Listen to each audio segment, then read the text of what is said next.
nestas terças-feiras, já aproximadamente 3 meses falando sobre este tema tão pontual, discernindo as vozes contrárias deste tempo. E como Deus, irmãos e irmãs, tem falado conosco. Nós já falamos sobre a voz do orgulho, a voz do engano, a voz da divisão, da contenda, a voz da amargura e tantas vozes contrárias, desânimo e coisas que querem nos tirar do propósito de Deus. E eu confesso aos irmãos que eu gostaria hoje de ministrar o último estudo, que seria sobre a voz que nós precisamos ouvir, a voz do Espírito Santo. Mas o Senhor colocou ao meu coração algumas direções, e por isso não será nesta noite ainda, mas estaremos falando sobre algo muito pontual para estes dias. Números capítulo 13, e o versículo de número 26 a seguir, assim diz a palavra do Senhor. E caminharam e voltaram a Moisés, a Arão e a toda a congregação dos filhos de Israel no deserto de Parã, em Cádiz, e deram-lhes notícias a eles e a toda a congregação, e mostraram-lhes o fruto da terra. E contaram-lhe e disseram: fomos à terra que nos enviaste, e verdadeiramente mana leite e mel, e este é o seu fruto. O povo, porém, que habita nesta terra é poderoso, as cidades fortificadas e muito grandes, e também vimos ali os filhos de Anak. Os amalequitas habitam na terra do sul, e os heteus, os jebuseus e os amorreus habitam na montanha. Os cananeus habitam junto ao mar e pela margem do Jordão. Versículo 30. Então Calebe fez calar o povo perante Moisés e disse: certamente subiremos e a possuiremos em herança, porque seguramente prevaleceremos contra ela. Porém, os homens que com ele subiram disseram: não poderemos subir contra aquele povo, porque é mais forte do que nós.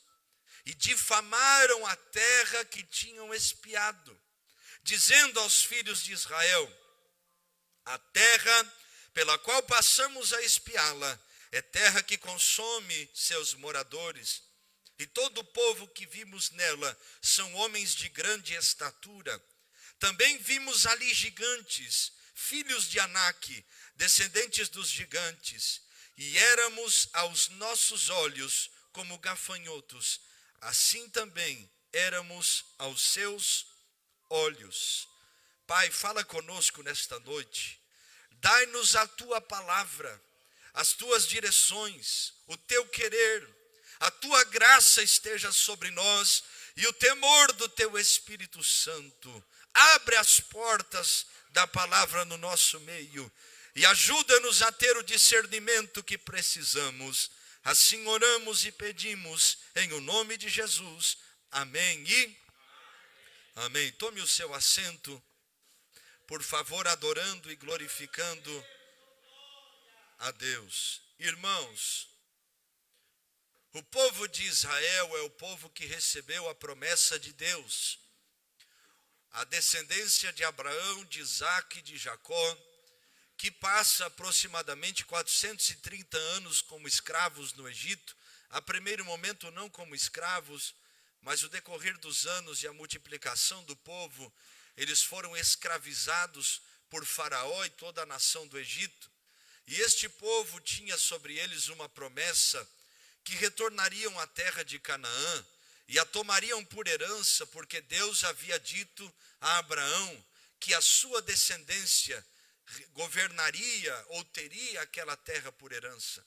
E eles têm esta promessa. Nós sabemos que Deus vai usar Moisés como libertador deste povo e dando sinais, enviando 10 pragas, falando com este povo, pesando a mão sobre o Egito. Eles vão despojar o Egito, levar as riquezas do Egito, vão cruzar o Mar Vermelho e vão entrar no deserto. Deserto que Deus havia chamado ou havia tido como propósito eles estarem andando 40 dias. Mas o povo de Israel é o povo que murmurou, o povo que desobedeceu. E por causa disto, eles não entraram na terra que Deus havia prometido no tempo em que Deus queria que eles entrassem. E este texto bíblico, meus irmãos, é para nós o motivo pelo qual o povo não entra na terra no período dos 40 dias. Depois de cruzar o Mar Vermelho, aqui nesse momento eles estão em Cades Barneia, e Deus dirige Moisés, e Moisés envia 12 espias à terra que eles deveriam tomar por herança. Enviam um espia de cada tribo, um representante de cada tribo, para observarem, espiarem, para analisarem aquela terra e ver como era aquela terra de fato. É bom nós lembrarmos que Josué e Caleb, eles têm um discernimento diferente a respeito dos outros 10. Após voltarem, e o texto que nós lemos fala exatamente sobre isto, eles de fato averiguam e confirmam que aquela terra é a terra que Deus havia dito, que aquela terra continha tudo aquilo que Deus havia dito e prometido. Só que naquela terra haviam habitantes inimigos, os cananeus, os jebuseus, os amorreus, os girgazeus. Eles estavam naquela terra. Só que Deus havia dado uma promessa, e quando Deus dá uma promessa, Deus também dá as condições e a capacitação para que esta promessa se cumpra. E o povo de Israel não deveria ter dúvida nenhuma, segundo a nossa lógica humana, porque era muito mais difícil eles saírem do Egito do que conquistarem Canaã. E a parte mais difícil Deus já havia feito. Derrotou o faraó e todo o exército no Mar Vermelho. Pesou a mão sobre o Egito. Mas o texto que nós lemos de Números, capítulo 13, versículo 26, e os versículos neste contexto, vão revelar um problema muito grande do povo de Israel, que também é um problema muito grande nos nossos dias. Mesmo sendo sabedores da promessa, mesmo sabendo que eles tinham a palavra de Deus, que era a garantia suficiente sobre eles, eles ainda assim murmuram, eles ainda assim reclamam, eles ainda assim contestam aquilo que Deus havia dito. E esta murmuração, esta reclamação, esta contestação não era sobre a pessoa de Moisés.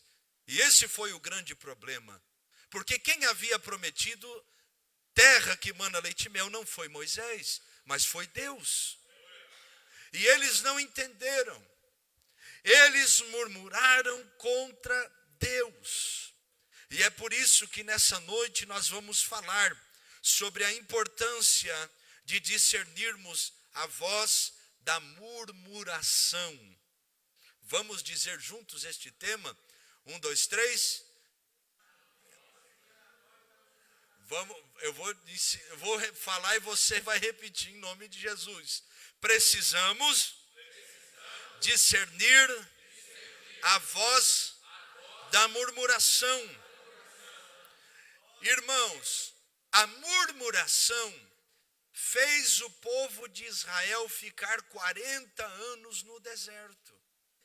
Paulo, escrevendo aos Coríntios, sua primeira carta, o capítulo 10, Paulo vai usar Israel e toda essa situação de toda uma geração que morre no deserto. Ele vai usar este exemplo bíblico para também nos ensinar que mesmo nós tendo uma promessa, nós havendo recebido uma promessa de Deus, nós corremos o risco de não desfrutar dessa promessa. E se há algo que tem nos roubado de Deus nos dias em que vivemos, é a murmuração, é reclamações. O que é murmuração? Murmurar é reclamar, é desconfiar de Deus, é viver uma vida insatisfeitos. Murmuradores são aqueles que focam somente nos pontos negativos. E por fim, irmão, murmurar é orar ao diabo. Murmuração é algo que aparece mais ou menos 40 vezes na Bíblia. E nenhuma delas, a murmuração tem um contexto positivo. Muito pelo contrário. A murmuração sempre tem um contexto negativo. Ao ponto que Paulo, quando escreve aos Filipenses, o capítulo 2 e o versículo 14, nós vamos olhar este versículo e olha o que o apóstolo Paulo está dizendo aqui. Fazei todas as coisas sem murmurações nem contendas. E mesmo nós, irmãos, sabendo o que a Bíblia fala sobre isto, e olhando para o povo de Israel, e observando o exemplo de Israel, o testemunho negativo que Israel nos dá, ainda assim nos falta muito discernimento a respeito de murmurações. Quando nós olhamos para a realidade da igreja cristã do século 21, do ano de 2025, nós vemos uma igreja que ainda não entendeu o que é discernir a voz da murmuração. Quantas pessoas murmuram dentro da igreja? Murmuram na hora do culto. Imagine em casa. Imagine um crente no trabalho. Murmuração, reclamações. Não gostei, não creio que é desta forma. E tantas coisas que envolvem este contexto. Eu quero que os irmãos e as irmãs entendam, e eu também preciso ser entendedor destas coisas, que a murmuração é uma brecha muito grande no mundo espiritual. Se nós soubéssemos o poder que nossas palavras têm, nós levaríamos em conta o que Salomão disse aos Provérbios, capítulo 18. Ele vai dizer que a morte e a língua estão, a morte e a vida estão no poder da língua. E aquele que a ama, come do seu fruto. Se as nossas palavras têm poder de mudar a nossa realidade, e eu não estou falando de uma confissão positiva ou de algo relacionado ao positivismo, mas eu estou falando das consequências que nós temos na nossa vida por causa das nossas palavras. Não é lei da atração, mas são coisas que recebemos e coisas que deixamos de receber pelo poder das nossas palavras. E é bíblico. Se nossa boca tem poder de fazer viver ou de matar, de fazer morrer, então quer dizer que o que está relacionado a nossas palavras é algo muito importante, em que nós devemos atentar, colocar foco, discernir realmente. O apóstolo Tiago, capítulo 3, se não me falha a memória, a carta de Tiago vai falar muito sobre o poder da língua, das palavras. A língua é um pequeno membro, mas que pode trazer grandes coisas ruins, pode prejudicar, pode acender um fogo que incendeia muitas coisas, destrói. Nossas palavras, meus irmãos, podem atrair as bênçãos de Deus, da mesma maneira que podem afastar as bênçãos de Deus.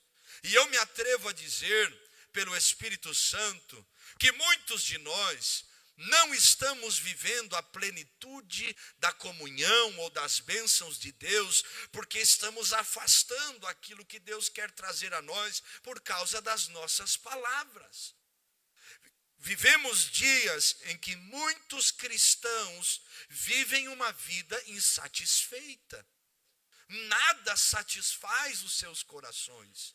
Não importa se chove ou se faz sol. Não importa se tem dinheiro ou se não tem. Não importa se está bem de saúde ou mal de saúde. Não importa se a família vai bem ou não. Nada satisfaz.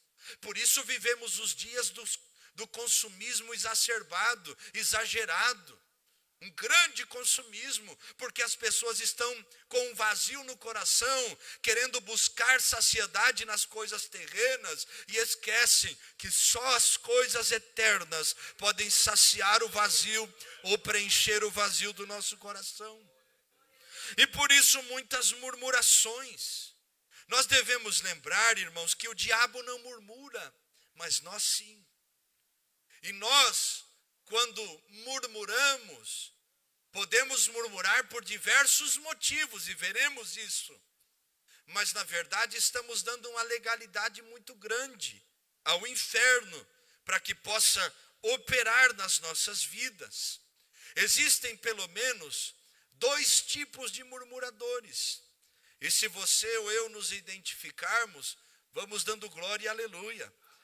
O primeiro murmurador é o chorão. Sempre se lamenta, sempre choraminga e se faz de vítima. Exemplo, Israel choramingava, murmurava porque só tinha um maná para poder comer. Imagina, irmão, só o maná. Meu Deus, é tão pouco. Mas onde eles estavam? Deserto. Tinha água, tinha pão fresquinho toda manhã, e eles ainda assim estavam murmurando. O murmurador chorão é o murmurador que pensa que as coisas são difíceis só para ele, só para ela, e que sofre mais que todo mundo. Você conhece alguém assim? Por que eu sofro mais que os outros? Por que a minha vida é tão mais difícil que a do meu irmão? Você já viu alguém assim? Como diz o nosso pastor Lindomar, com todo respeito, quando você olha no espelho, meu irmão, você vê esse chorão. O segundo murmurador é o Marte. Ele acha que somente ele ou ela, a família, vive aquele momento. E ninguém mais vive daquele jeito. E esquece as coisas que Deus já fez. Israel no Egito, quando as pragas atracavam os egípcios, eram guardados por Deus na terra de Gósen.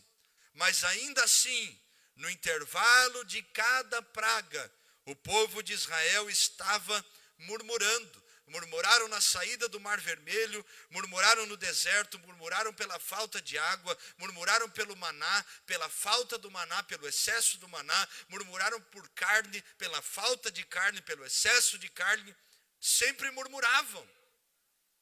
E olhe para cá, é muito perigoso porque a murmuração traz bênçãos, traz respostas. Quando nós olhamos para a história de Israel, irmãos, nós vemos Deus enviar provisão para Israel, ouvindo a murmuração. Tem coisas que nós estamos vivendo que não são resultados das nossas orações, mas das nossas murmurações. Porque Deus prova para nós que Ele faz. E Ele dá corda para nós e prova para nós. E dá exemplos para nós de que Ele não muda, Ele é fiel. Só que Ele vai trazendo estas coisas para revelar o que está no nosso coração. Se vamos nos consertar com Ele, deixando a murmuração, ou vamos continuar achando que isso só acontece na nossa vida ou na nossa história. Quantos crentes dão lugar à murmuração? Por que a minha vida é assim? Por que Deus me abandonou? Por que isso? Por que Deus tem culpa? E por que aquilo? Por que o irmão? Por que a irmã? E a murmuração vai entrando, a insatisfação vai entrando. E muitas vezes Deus vai enviando milagres não pela gratidão, mas pela murmuração. Será que o que estamos vivendo é resultado da gratidão que está em nós ou das murmurações? E Deus está provando para nós que Ele não muda, que Ele é fiel e provando a nossa fé, e nós não percebemos. Por isso nós temos que entender a importância de discernirmos a voz da murmuração. Isso não é uma brecha pequena, é uma grande lacuna no mundo espiritual. E todos nós conhecemos crentes que murmuram, infelizmente, e perdem as bênçãos e o cumprimento da palavra de Deus nas suas vidas. A pergunta que nós podemos fazer então é: contra quem nós podemos murmurar? Em primeiro lugar, contra o próximo. O texto que nós lemos revela que Israel murmurou contra Josué e Calebe. E chegaram a pegar pedras para apedrejá-los. Sabe por que eles não morreram? Porque Deus interviu, a glória de Deus apareceu. E Deus falou para Moisés: eu vou matar esse povo, e eu vou levantar uma descendência a partir de ti, que ela vai herdar a terra e as promessas. E aí Moisés vai interceder, vai rogar a Deus. O que as nações pensarão do Senhor? O que dirão os egípcios? Ele não teve poder de fazê-los entrar na terra e por isso os deixou perecer no deserto? E Moisés agora vai ser uma espécie de advogado do povo. E vai intervir e clamar a misericórdia de Deus. Mas o povo estava murmurando. Observe que dos 12 espias, 2 creram na promessa e 10 não creram. A maioria, muitas vezes, não vai crer. A maioria, muitas vezes, não vai herdar o que Deus tem. Não vai crer no que Deus falou. Por isso, Deus sempre tem um remanescente. Eu lhe pergunto, quais são os nomes dos 10 que murmuraram? Ninguém lembra, irmão. Que nem Deus deixa a gente lembrar de murmurador. Agora, qual é o nome dos 2 que foram fiéis e creram? Josué e Calebe. Porque quem crê na palavra de Deus sempre será lembrado. Quando nós murmuramos contra os irmãos, nós pecamos. Qual o exemplo disso? Lembra daquele momento que você está passando, e aí um irmão provoca você para te tirar da bênção? Só para ver o que você vai fazer, como você vai reagir. Faz piadas ou incita a ira. Isso é murmuração. Uma coisa é o nosso relacionamento saudável entre irmãos, uma brincadeira evangélica gospel, né? Saudável. Outra coisa é querer provar o irmão. Irmãos, quem somos nós para provarmos os outros? Para ficarmos provocando os irmãos, incitando a ira dos irmãos, murmurando contra os irmãos. Sabe o que isso provoca? Barreiras desnecessárias. Olha o que diz Provérbios capítulo 18, versículo 19. O texto bíblico vai falar sobre isso. O irmão ofendido é mais difícil de conquistar do que uma cidade forte. E as contendas são como os ferrolhos de um palácio. Salomão está comparando alguém que foi ofendido, alguém que deixou a ofensa entrar no seu coração, como uma cidade fortificada. Então, podemos murmurar contra o nosso próximo e levantarmos barreiras. Contra quem podemos murmurar? Contra a nossa liderança. Israel também murmurou contra Moisés e Arão. Coré, Datã e Abirão foram os instrumentos disso. E Deus abre a terra e mata os murmuradores.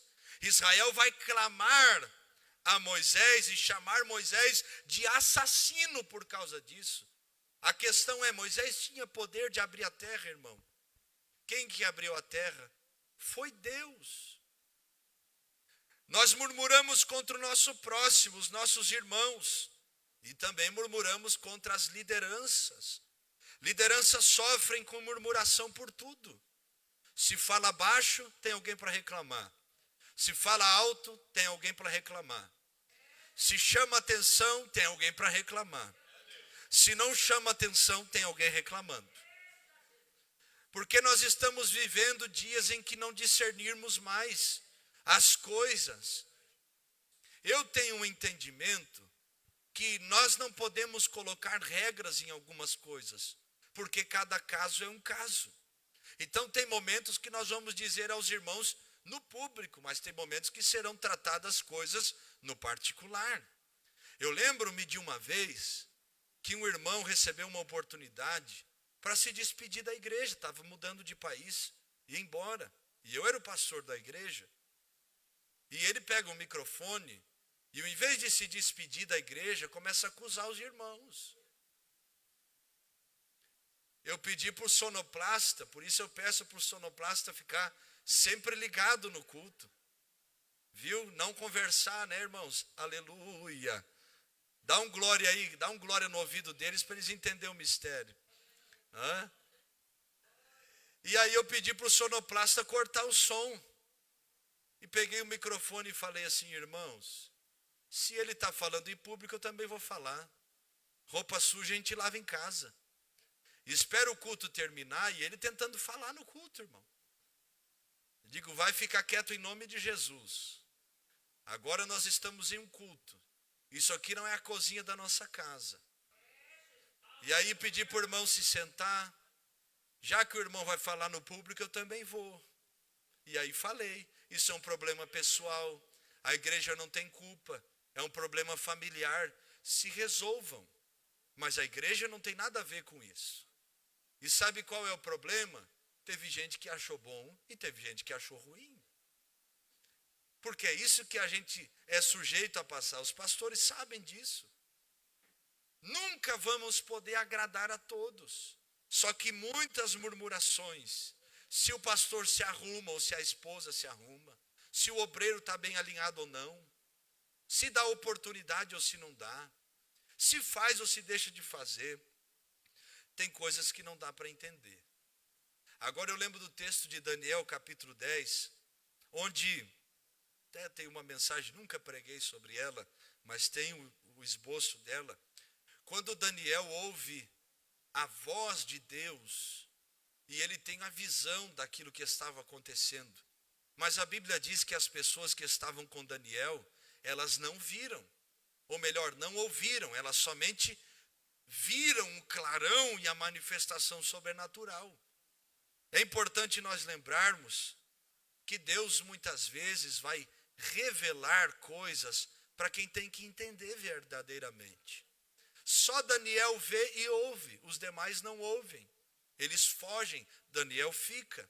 Tem coisa, irmão, e eu quero pedir a paciência dos irmãos, que Deus vai revelar para as lideranças. E vai mostrar e vai falar. E nós temos que entender estas coisas. Porque quem lidera tem a obrigação de buscar a Deus para ter a visão e a direção. E esse é o maior desafio dos líderes. E as direções que Deus dá muitas vezes são estranhas. E contrariam a maioria. Olhe para o texto bíblico. Deus fala com Moisés e manda Moisés enviar os espias. E o povo não quer crer naquilo que Deus estava dirigindo. Contra quem a nossa murmuração? Contra o próximo, contra as lideranças, mas também contra a promessa de Deus. Olhe para estes versículos. Eles têm o fruto da terra nas mãos. Eles veem que a promessa de Deus era real e verdadeira, mas eles estão murmurando. Eles diziam que Deus havia levado eles até lá para entregá-los nas mãos dos inimigos. O problema é que eles não estavam murmurando contra os homens, porque quem deu a promessa e tem poder de cumpri-la é Deus. E toda promessa que Deus faz, Ele cumpre. Temos que ter o cuidado de não chamarmos de maldição aquilo que Deus quer usar para nos abençoar. Tem momentos que os gigantes vão se levantar, que os desafios contra a igreja de Cristo serão grandes. Só que isso não quer dizer que Deus não tenha poder de realizar aquilo que Ele disse. Na verdade, Ele nunca disse que as coisas seriam fáceis, mas Ele disse que as portas do inferno não prevaleceriam contra a igreja. Quando nós chamamos de maldição aquilo que Deus quer usar para nos abençoar, tome cuidado, porque Ele tira de nós e dá para outros. E contra quem nós podemos murmurar em quarto lugar? Contra Deus. Números 14, 3, eles estavam dizendo, a partir do versículo 3, chamando uns aos outros para voltarem para o Egito. Só que quem tinha tirado eles do Egito era Deus. E eles estavam murmurando contra o Senhor. Nós pecamos quando nós colocamos em xeque o caráter de Deus. Deus não mente. Ele não é filho do homem não é homem para que minta e nem filho do homem para que se arrependa. Se Deus fala, Deus cumpre, desde que nós andemos no caminho da obediência à sua palavra. Pecamos quando murmuramos contra Deus, porque Deus não erra. Então nós já aprendemos o que é a murmuração e já aprendemos contra quem é a nossa murmuração. Só que tem coisas que nós precisamos identificar. Algumas perguntas mais que podemos fazer para entender por que devemos discernir a voz da murmuração. Se nós sabemos o que é e contra quem murmuramos, a pergunta é: por qual motivo então murmuramos? Quais são as razões que nos levam a viver uma vida cristã, mas murmurando? Em primeiro lugar, murmuramos por falta de vigilância, porque não guardamos a nossa boca. Mateus capítulo 26 e o verso 41 é um exemplo disso. 26, 41 do Evangelho de Mateus. Jesus vai falar sobre isso aos seus discípulos. Isso, vigiai e orai, para que não entreis em tentação. Por que nós murmuramos? Porque nos falta vigilância. Eu conheço pessoas que são de oração, que buscam a Deus, mas não vigiam. Não tem filtro nas suas palavras. E o apóstolo Tiago chega a dizer que não pode sair de uma mesma boca água doce e água amarga. Tem que ser uma fonte só. Qual é a fonte que está neste coração? Por que murmuramos? Porque não vigiamos. Quando nós lembramos do profeta Jonas pregando na cidade de Nínive, ele prega na cidade. Ele prega contrariado, porque os irmãos sabem que nos 4 capítulos do livro de Jonas, os 4 capítulos Jonas não queria estar naquele lugar, mas ele está. Ele prega, a cidade toda se converte. Até os animais e as crianças vão jejuar. O rei proclama o dia de humilhação ao Senhor. Desceu do trono e se humilhou diante de Deus. Mas Jonas não estava satisfeito. Subiu numa montanha e aí ficou olhando e esperando a cidade ser destruída por Deus. A Bíblia diz que uma aboboreira cresce. E aí vem o sol e o bicho e come a aboboreira. E o que o profeta vai fazer? Murmurar. E Deus vai falar para Jonas: Jonas, você teve mais misericórdia de uma aboboreira que nasceu e no mesmo dia morreu, e não tens misericórdia da cidade, que tem mais de 120 mil que não discernem o que é mal e o que é bom, crianças que não têm discernimento? E ele vai fazer essa pergunta. Olha a falta de vigilância do profeta. Nós devemos entender que a falta de vigilância nos leva a reclamar das coisas pequenas, quando Deus está fazendo grandes coisas. E é isso que acontece com Jonas. A falta de vigilância permite que o egoísmo prevaleça. E nós nos esqueçamos do que devemos guardar, que é a nossa boca, contra a murmuração. Por que murmuramos? Por cegueira espiritual, por não ver e não entender o agir de Deus, não ter o discernimento correto. Jó capítulo 15, o verso 11 ao 14, Elifaz, que é um dos amigos de Jó, vai dizer: quem é o homem para argumentar com Deus?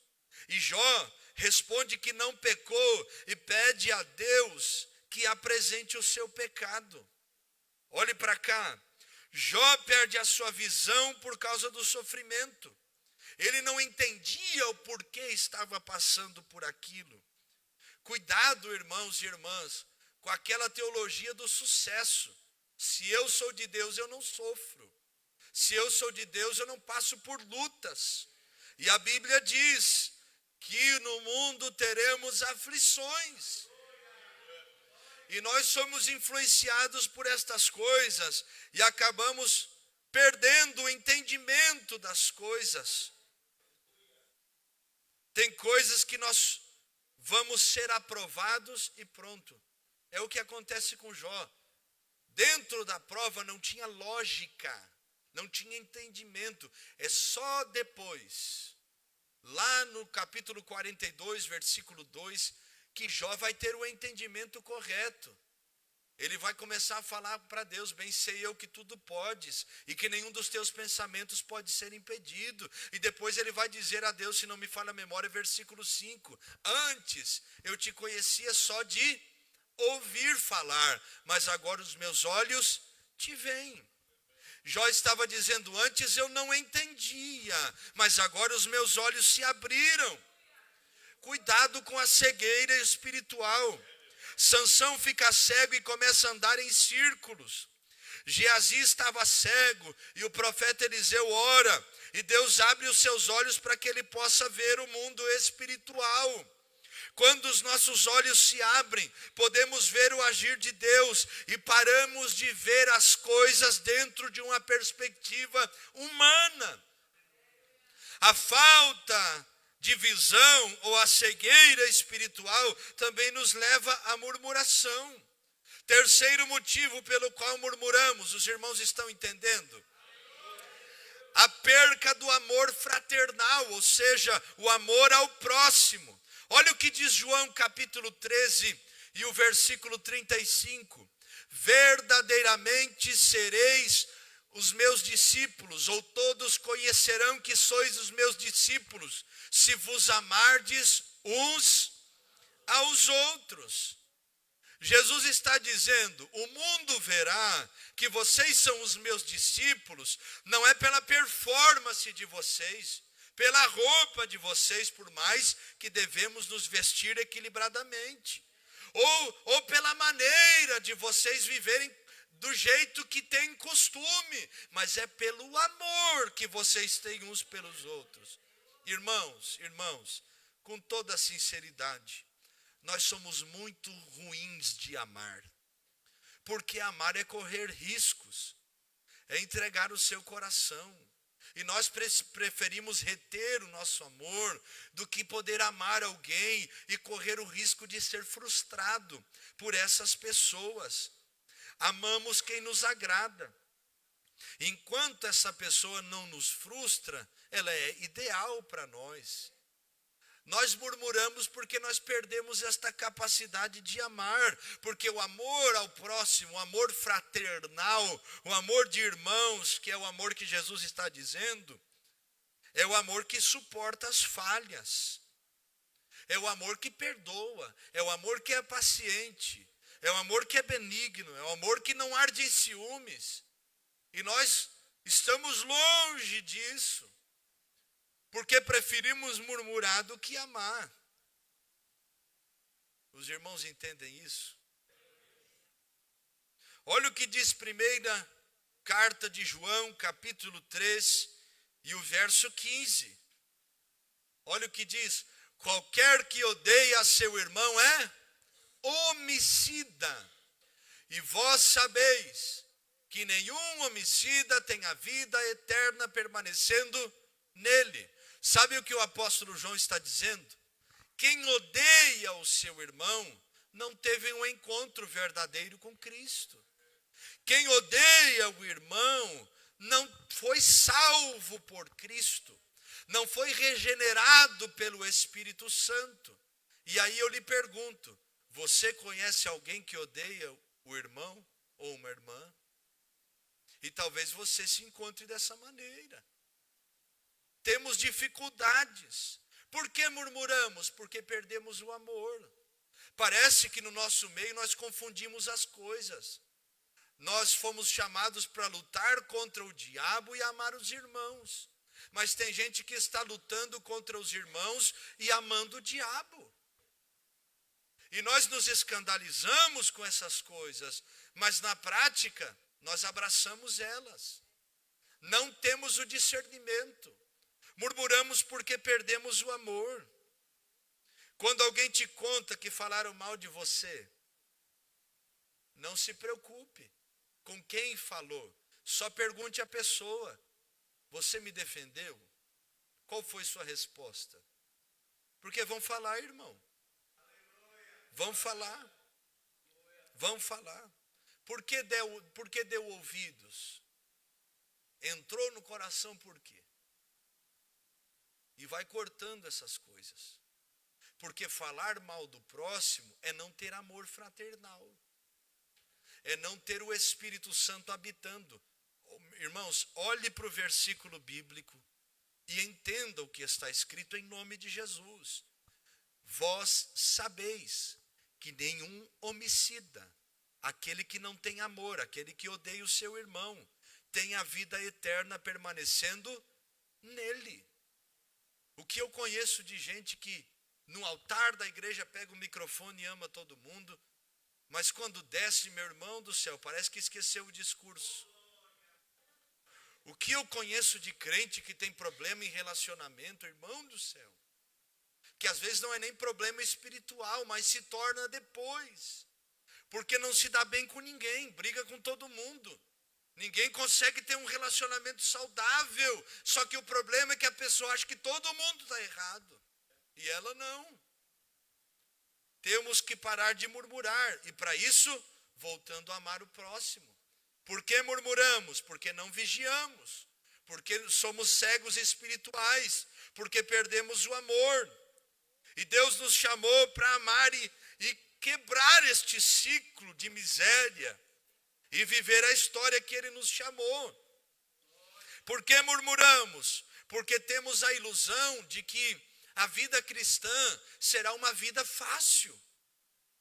E muitos de nós têm esse entendimento, que foi pregado a nós numa forma de utopia, distorção, além da realidade.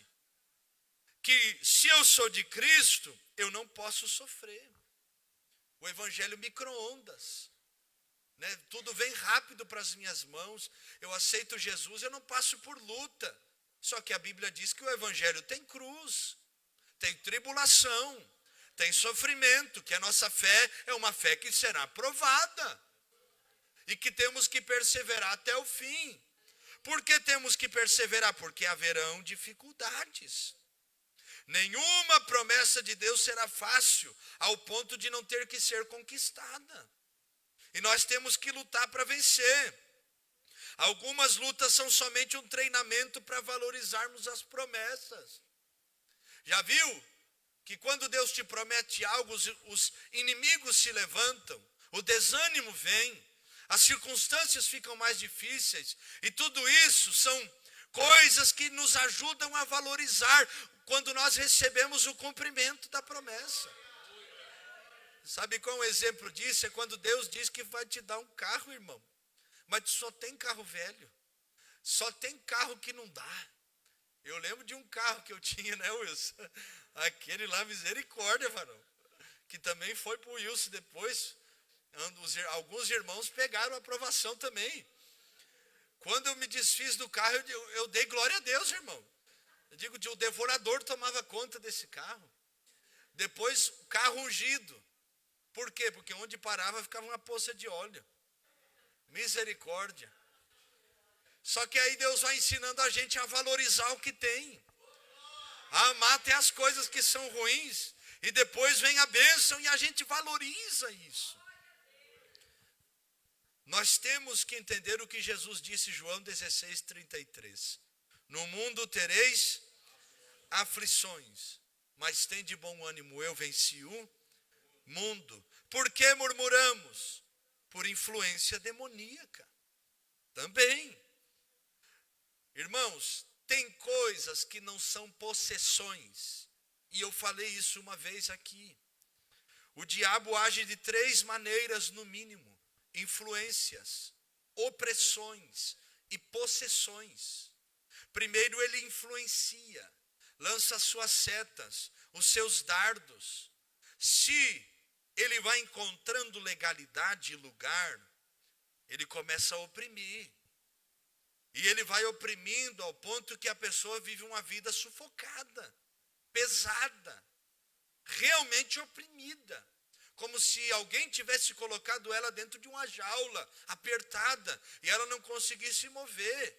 A mente pesa na hora do culto, não consegue entender a palavra, está sendo oprimido, não consegue adorar a Deus, não consegue desenvolver a vida cristã em plenitude. E se a pessoa não se levanta e não luta contra estas coisas, não pede ajuda, socorro e luta para vencer, isso vai se tornar uma possessão.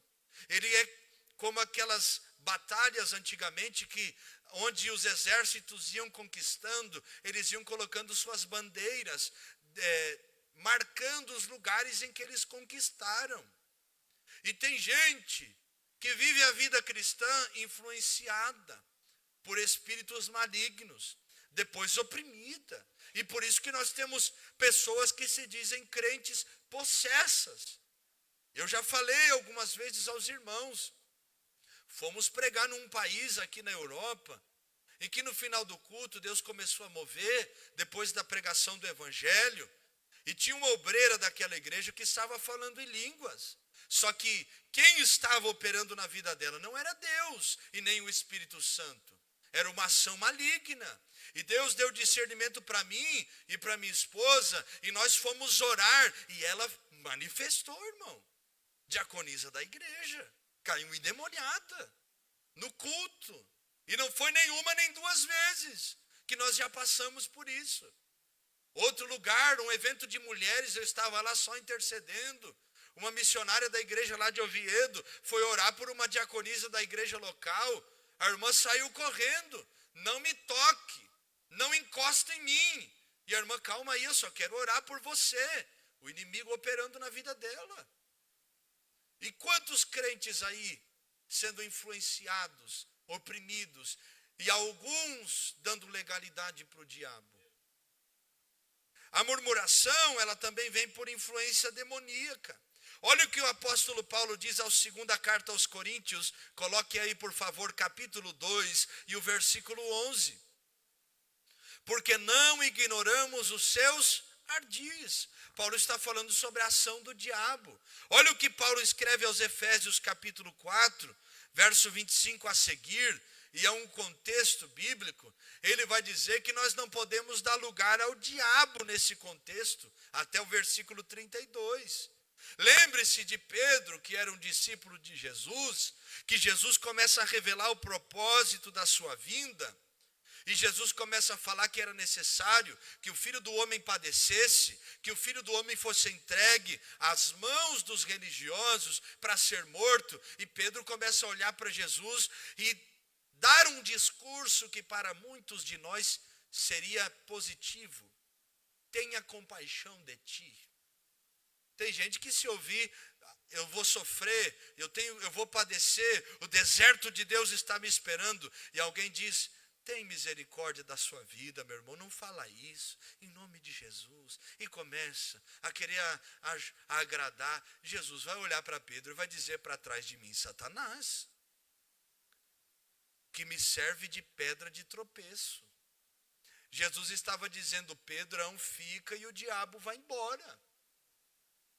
Ele estava repreendendo o diabo na vida de um discípulo, irmão. Depois a Bíblia diz que o diabo encontrou lugar no coração de Judas. Então a murmuração também acontece. Se nós não vigiarmos, nós corremos o risco de dar lugar ao diabo, de sermos influenciados. Você já percebeu algum momento em que você está com a mente tranquila, pensando em outras coisas, e daqui a pouco vem um pensamento ruim na sua cabeça? E você se pergunta, como pode, se eu nunca pensei isso na minha vida? Se eu não tenho esse entendimento? Se isso vem de uma hora para outra? Você tem que pensar, será que isso é uma seta? É de Deus, é bíblico, é saudável, é moral? Me leva a amar o próximo ou me leva a viver uma vida que não agrada a Deus? Porque se não for algo que agrade a Deus, repreenda. Não dê lugar a estas coisas. Já viu aquele povo que tem mania de perseguição? Todo mundo está me perseguindo. Geralmente pessoas oprimidas, que nunca estão bem com os irmãos, meu Deus, parece que nesta igreja ninguém me ama. E aí eu fico pensando, quantos irmãos nós temos nos nossos cultos aqui, membros mais ou menos? 100 e alguma coisa? 120, 130 membros? Fora os visitantes. E aí todos os irmãos estão perseguindo uma pessoa na igreja? Meu Deus do céu. Eu queria entender qual é a riqueza, a raridade que essas pessoas têm. Uma vez eu aconselhei uma irmã e eu disse a ela, minha irmã, não é possível que na igreja, na sua família e no seu trabalho, todos estejam errados e só a irmã esteja certa. Fomos orar, manifestou. Pessoas que servem na casa de Deus. Pessoas que têm cargos na igreja. E as influências têm acontecido muito mais. Por quê? Porque nós estamos no tempo da frieza. No tempo onde nós temos tempo para todas as coisas, menos para Deus. Para ter comunhão, para desenvolver o nosso relacionamento. Tempo onde nós vivemos um cristianismo distraído, desfocado, desregulado. Perdemos as disciplinas espirituais. Quanto tempo faz que o irmão e a irmã não tem um devocional? Não jejua, não ora, não busca a Deus, não tem o desejo de buscar a Deus, se não for por imposição ou cobrança. Porque o que revela o nosso cristianismo é o que nós fizemos por amor, por espontaneidade, irmãos. Muitos estão aí, e eu lhe faço uma pergunta. Sua boca está cheia das palavras de Deus e bênçãos, ou cheias das palavras do diabo e das fofocas?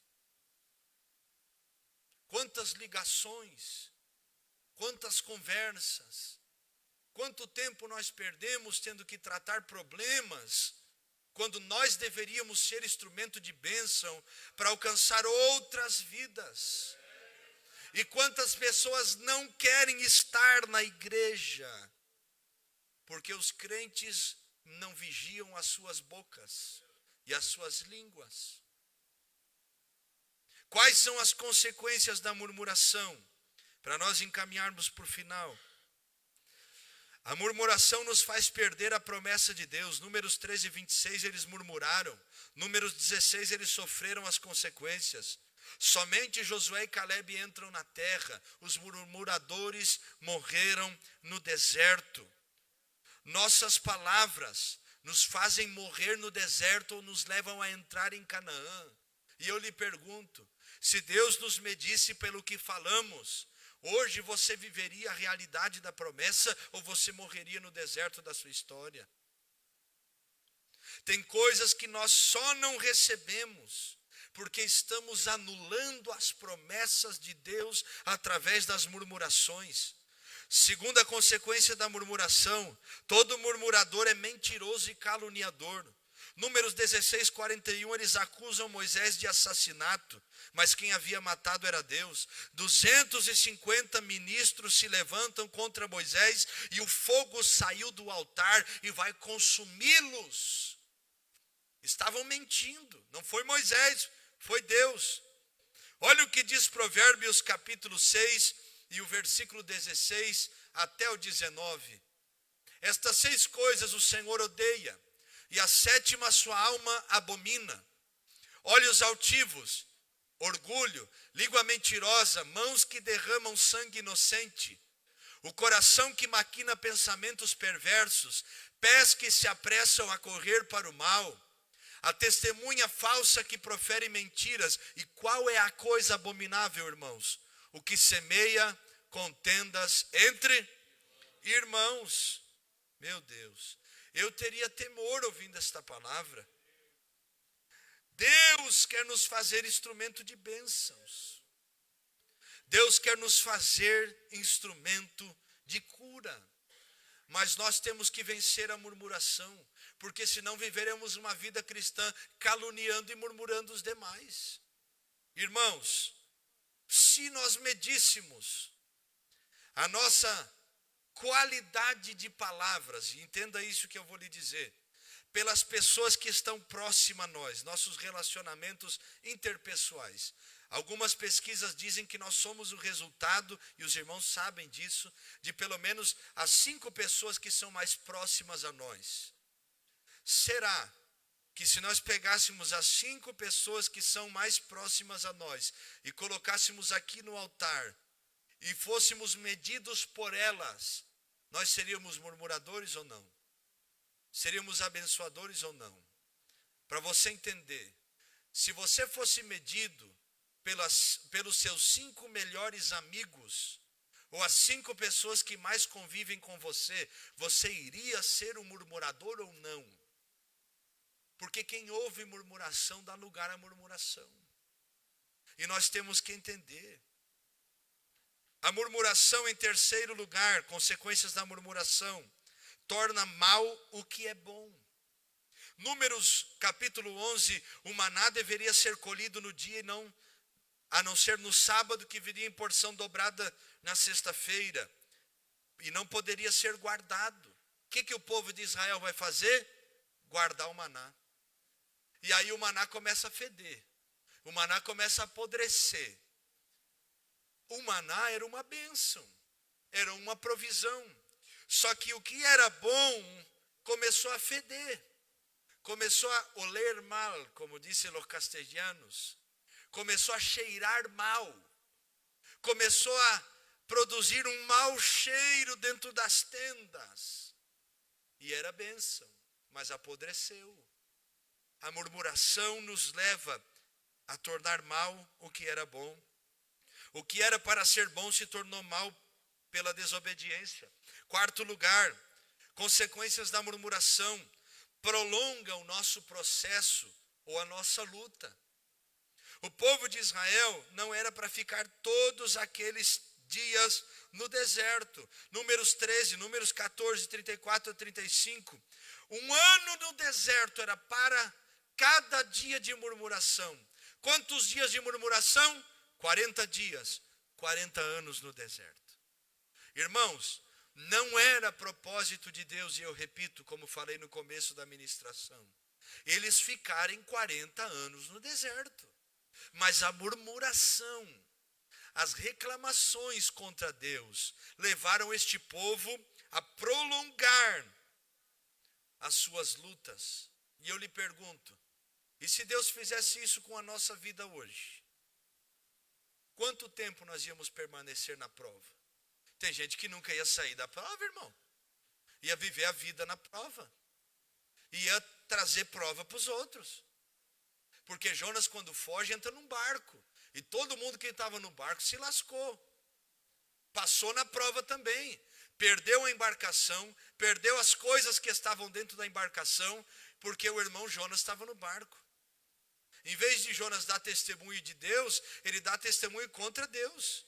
Me lança no mar, porque eu estou aqui porque eu estou em desobediência. Meu Deus do céu.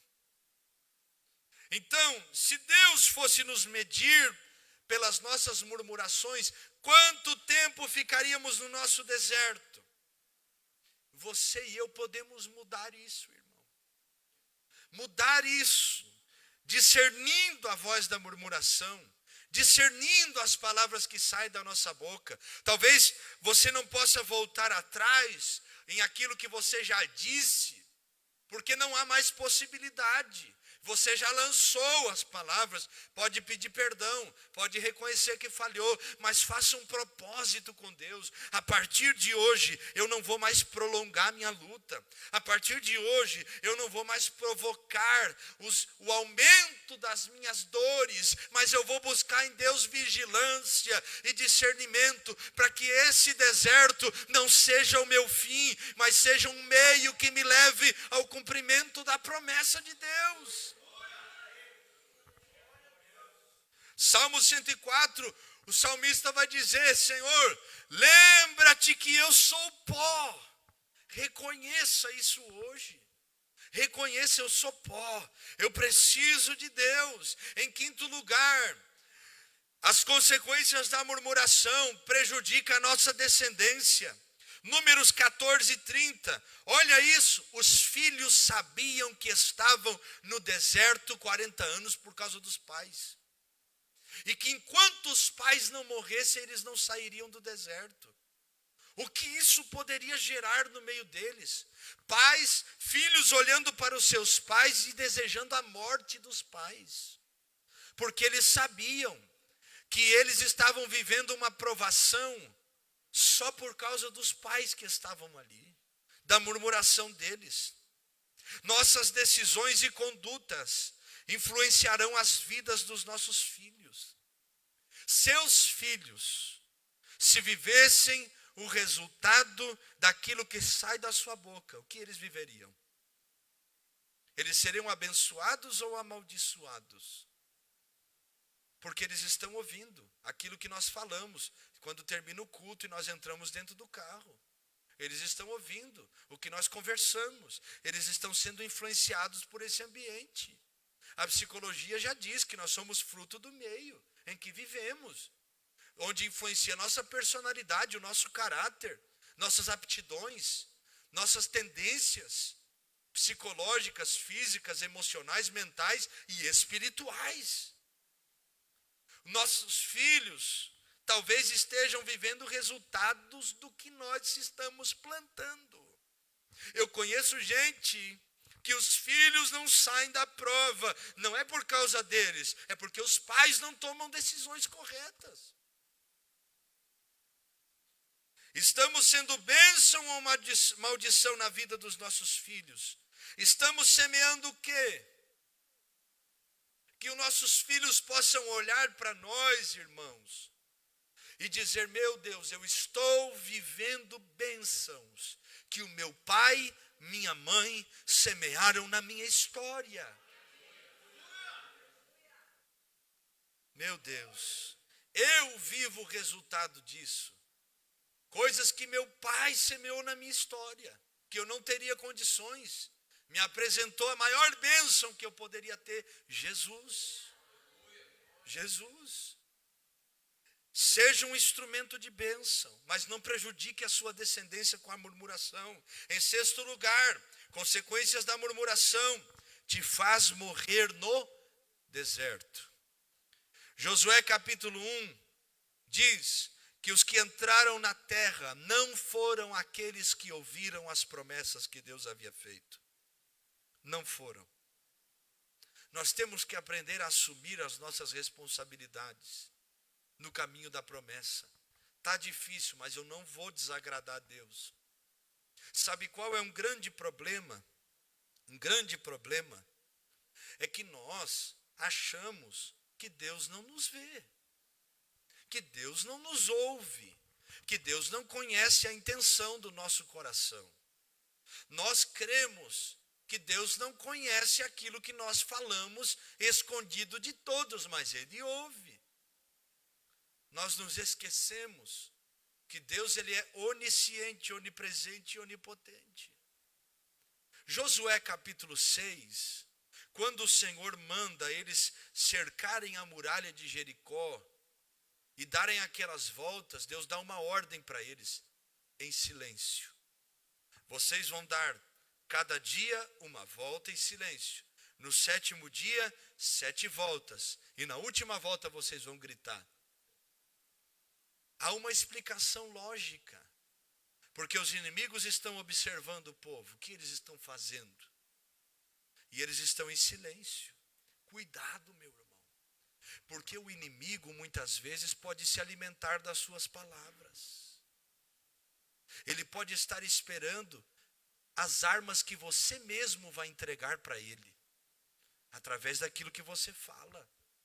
Quando Neemias chega em Jerusalém, na reconstrução dos muros, ele começa a fazer uma análise em Jerusalém, as portas queimadas, a parede de pedra que estava derrubada, as coisas que estavam destruídas. Ele usa uma expressão e ele diz assim: e não declarei a ninguém palavra alguma. Ele vai buscar a Deus. Ele não dá liberdade para suas palavras saírem da sua boca. Tem coisas que só serão realizadas com a nossa boca fechada. Irmão, Uma vez eu falei para algumas pessoas que eu estava escrevendo um livro e eu nunca consegui terminar ele.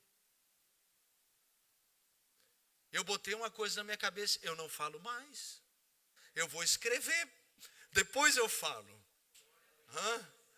Por quê? Parece que não dá certo. Tem coisa que não é para falar. Tem coisa que não é para divulgar, é só para entender. E eu lhe pergunto, o que está te atrasando? O que está te atrasando?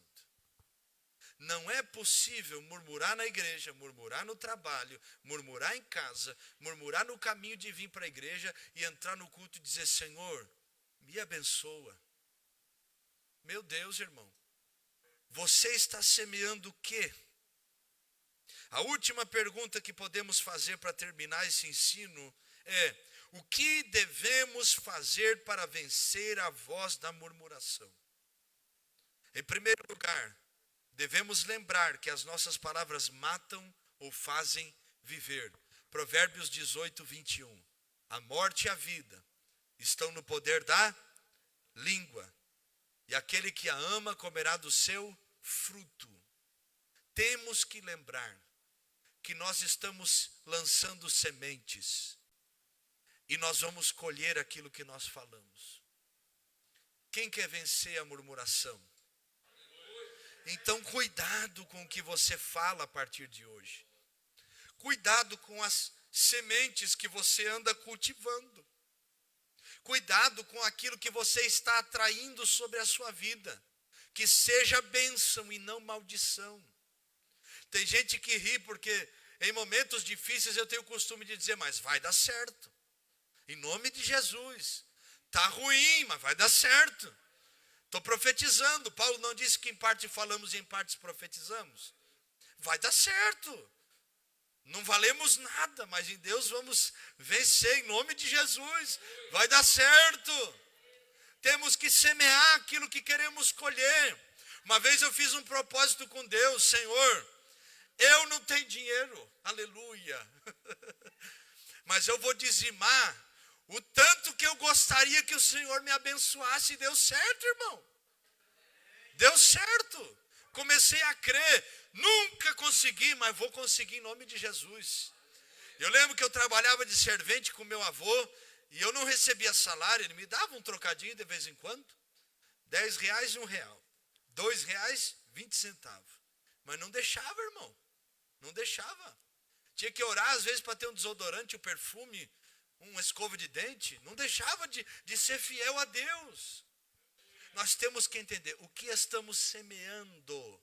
Porque se não semeamos, como o pastor Diego leu aqui hoje, se não lançarmos o pão sobre as águas, não vamos encontrá-lo. Se nós não temos disposição de plantar coisas boas com as nossas palavras, como vamos colhê-las? Se você plantar palavras de bênçãos no seu casamento, ele vai mudar. Se você começar a profetizar coisas boas dentro da sua casa e sobre os seus filhos, você vai começar a colher isso. O problema é que nós estamos plantando morte e queremos colher vida. Estamos plantando maldição e ainda fazemos campanha de oração. E Deus está falando conosco, não adianta orar se você planta maldição com a sua boca. E prolonga a tua luta e traz maldição para o teu lar. Quer vencer? Então comece a mudar essas palavras. Em segundo lugar, para poder vencer a voz da murmuração, tire os seus olhos do momento e olhe para Cristo. Para de olhar para a circunstância. Ezequiel, vou te levar para profetizar onde ninguém quer ir. Ezequiel 37. O culto hoje vai ser diferente, Ezequiel. Vou te usar para trazer vida. Aonde? No vale de ossos secos, onde tem morte. Se Ezequiel olha para o vale e foca no vale e tenta entender o vale, ele não recebe a direção de Deus. Mas ele tirou os olhos do vale e começou a olhar para Deus. Senhor, o Senhor me trouxe aqui, eu sei, não é pelo que eu entendo, mas é pelo poder da tua palavra. E Deus disse, então profetiza. E a Bíblia diz que Ezequiel profetizou como se lhe deu ordem. Sabe o que Ezequiel estava fazendo? Profetizando segundo a direção do Espírito Santo. Para de olhar para o vale. Para de colocar o seu foco na dor. Para de querer medir a sua vida pelo momento de dificuldade que você está vivendo. Olhe para Cristo.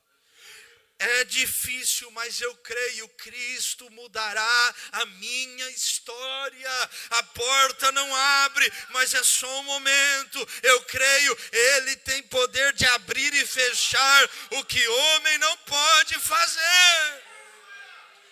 Para de olhar para o momento e medir a sua vida pelo momento da sua história.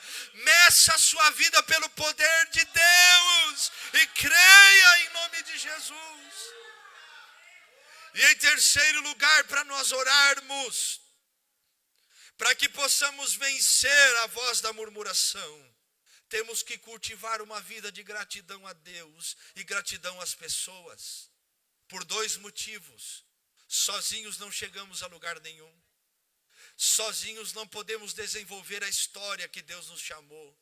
Quando Deus fez uma promessa, Ele fez uma promessa para a sua casa, para a sua família, para a igreja que você congrega. Deus fez promessas e sozinhos nós não avançamos.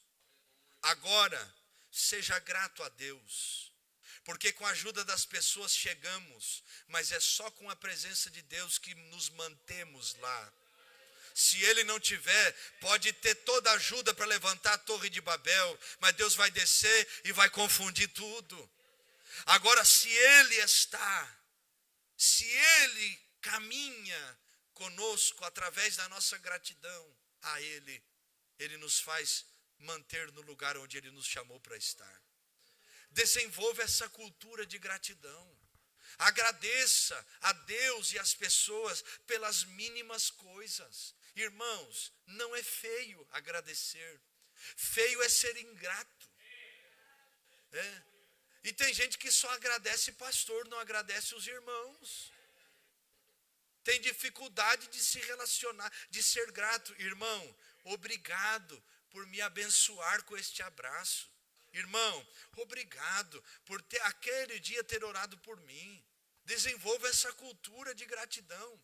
Faz bem, cria um ambiente que levanta o caído, que socorre o doente, que ajuda os desanimados. A Bíblia ordena nós sermos gratos. 1 Tessalonicenses 5,18. Em tudo dai graças, porque esta é a vontade de Deus em Cristo Jesus para convosco. Salmo 105,1. Rendei graças ao Senhor. Colossenses 3,15. A última parte diz, e sede agradecidos. Gratidão é a caneta que a alma usa para escrever histórias de amor e esperança. Lembre-se das coisas boas que Deus já fez, das coisas boas que os seus irmãos já fez, e plante coisas boas, para que você também possa colhê-las, em nome de Jesus. Fique de pé nessa noite para orarmos juntos. Existem 3 tipos de pessoas na vida. Pessoas que acusam, que não admitem os seus erros e culpam os outros de tudo e nunca assumem nada. Segundo grupo, pessoas que inventam desculpas para tudo. Se inventa desculpa é porque já não assumiu o papel que deveria assumir, porque já não fez o que deveria fazer, é omisso. Exemplo, Adão culpou Eva e a serpente, ninguém tem culpa de nada. E o terceiro grupo de pessoas são as pessoas que se arrependem, que admitem as suas falhas, que reconhecem que não são perfeitas, mas que buscam a Deus para que possam vencer os seus problemas. Deus está nos chamando, irmãos, para parar de apontar o dedo para os outros e inventar história, a olhar para dentro de nós e começar a reconhecer aquilo que nós precisamos melhorar. Esta palavra não é para o seu irmão, ela é sua. Ela é minha. ela é para todos nós. Lá no Brasil, o Felipe me lembrou isso esses dias. Teve um irmão que foi pregar e disse que não era para usar a pá, era para usar a enxada. A pá é só para pegar a terra e jogar para frente, apontar para os outros. A enxada é para trazer para perto, trazer para nós. Tem gente que nunca pegou na enxada, irmão. Deixa Deus te dar essa ferramenta. É para você. Quem quer vencer a voz da murmuração? Feche os seus olhos em nome de Jesus e nós vamos orar. Mas ore, seja verdadeiro com Deus. Seja verdadeira com os céus. Peça perdão.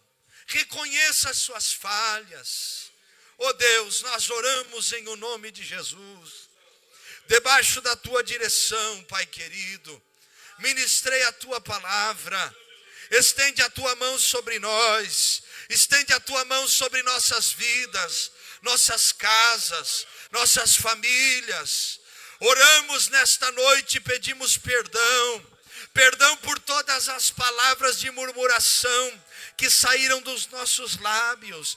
Perdão por todas as palavras de murmuração e reclamação que saíram da nossa boca. Tenha misericórdia de nós. Oramos e pedimos hoje graça e sabedoria, porque a tua palavra diz que toda boa dádiva e todo dom perfeito desce do alto, do Pai das luzes, no qual não há sombra de dúvida e nem variação. Nós oramos pedindo discernimento, oramos pedindo sabedoria. Senhor, não queremos prolongar as nossas lutas, não queremos morrer no deserto da nossa história, não queremos que os nossos filhos colham os resultados da nossa vida errada diante do céu.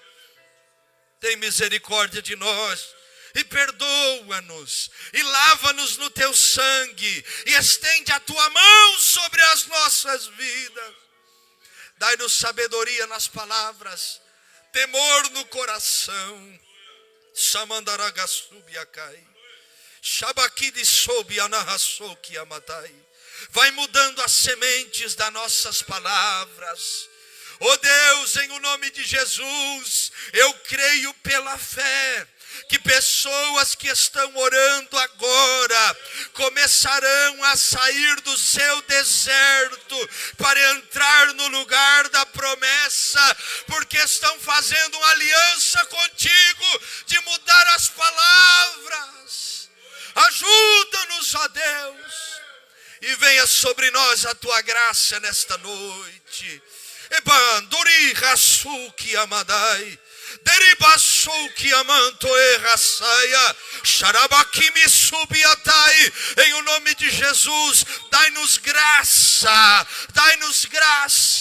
que caia por terra toda influência, toda ação demoníaca, toda opressão, tudo aquilo que influencia mentes e sentimentos. Oh Deus querido e bendito, repreende em nome de Jesus e confirma a vitória para o teu povo. Assim nós oramos, assim nós cremos, assim nós clamamos em o nome de Jesus. E quem crê e concorda com esta oração vai dizer um forte amém. Aplauda ele adorando.